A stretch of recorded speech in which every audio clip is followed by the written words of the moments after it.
やー、腹減りました。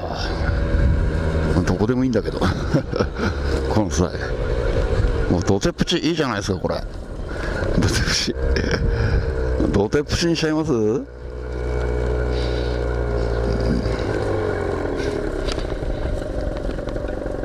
いやー、草が背丈ほどあります。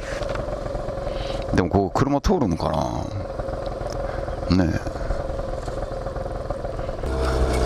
これ分かんないですけどなんか落っこったりしちゃったら穴とかさ、でかい石とかあるじゃないですかいやいやいやいやいやいやいやいやい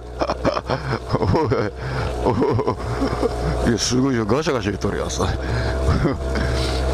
やー、怖いっすね。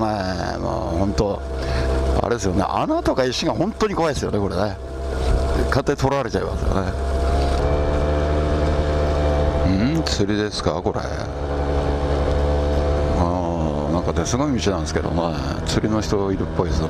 ゴー車降りてる道の後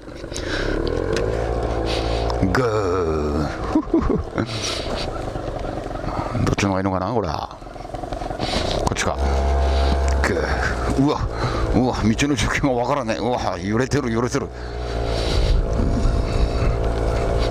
イエーイ。うわ、